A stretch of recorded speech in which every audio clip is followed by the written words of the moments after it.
Deadman Armageddon is here, and if you're wondering what it's all about, you've come to the right place. Deadman Mode is a competitive PvP game mode that has cultivated one of the most loyal and hardcore communities RuneScape has ever seen. Now I'm going to be throwing a lot of information at you about this game mode, and it may be a bit daunting, but I promise you, if you are a first-time Deadman player, you do not want to take a blind approach before going in. Given the type of community Deadman players are, you want to be as informed as you can to make your experience as easygoing and unsurprising as possible. Later in the video, I'll go over how Deadman Mode works and what you should expect when playing, but before that, I'll leave you with resources you need to find any and all information you can on Deadman, because Jagex doesn't do the best job at making this information accessible for players just getting into it. At the very least, you should always check the news blogs on the official OSRS website, and with Deadman especially, you'll want to regularly check back on those same blogs they originally published for Deadman, as they like to make updates on those instead of making new ones. Here, you'll find all the major content changes since the last Deadman Mode and information on start and end times of the tournament. If you want to go above and beyond to learn everything you can about Deadman Mode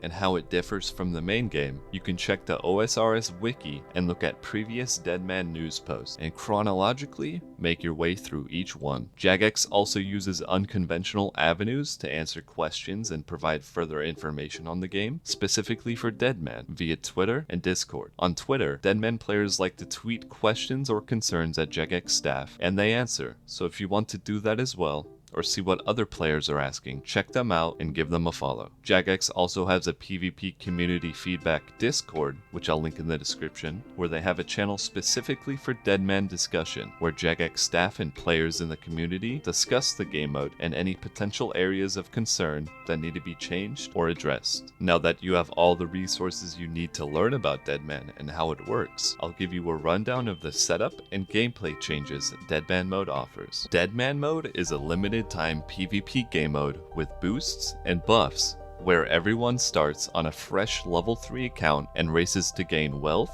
gear, stats, and high score placements. The entire map is PvP enabled with a select few cities and banks considered safe zones where you cannot attack or be attacked by other players, such as Lumbridge, Varrock, and the Sears Village Bank.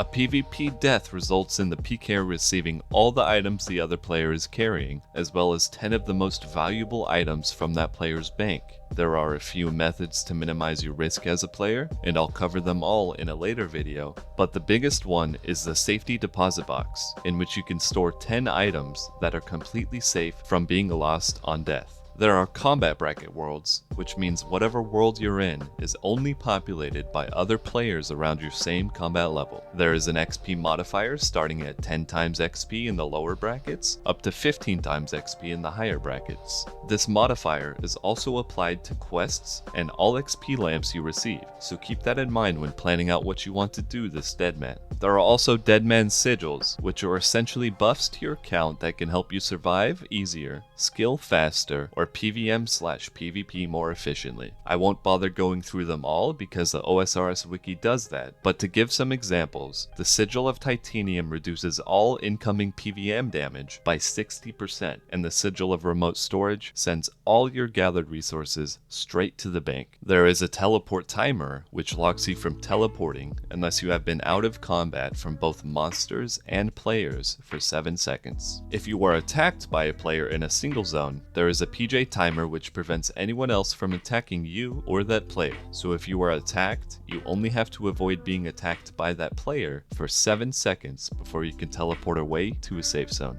If you are the PKing type, you will receive a skull anytime you attack another player. The skull lasts for 5 minutes and resets anytime you attack another player, and prevents you from entering safe zones. If you manage to enter a safe zone while skulled, guards will start attacking you with damage that swiftly ramps up the longer you are in a safe zone, eventually killing you with one attack. If you are just starting, I recommend turning your player attack options on hidden, or at the very least, right click only to avoid accidentally skulling. Most recently, Deadman has received a point system in which players can PvM, skill, and quest to receive points to purchase main game cosmetics. I will have a video on the best ways to gain those points in the near future, so keep an eye out for that. And this leads us to the most point-heavy content of the game, breaches. Deadman breaches are areas where a variety of monsters and bosses spawn in set locations in the open world and drop a surplus of loot and supplies. The breaches happen at set times multiple times a day and offers the fastest way to gain points at 1 point per 1 damage done. And finally, there is the finale. At the end of the tournament, a damaging fog starts surrounding the map along with boss monsters spawning seemingly out of nowhere, forcing everyone to one small area in which they have to fight to be the last one standing and win real world cash. And with that concludes the Deadman Guide. Many more comprehensive and informative videos on Deadman to come, so if you don't want to miss out, make sure to subscribe.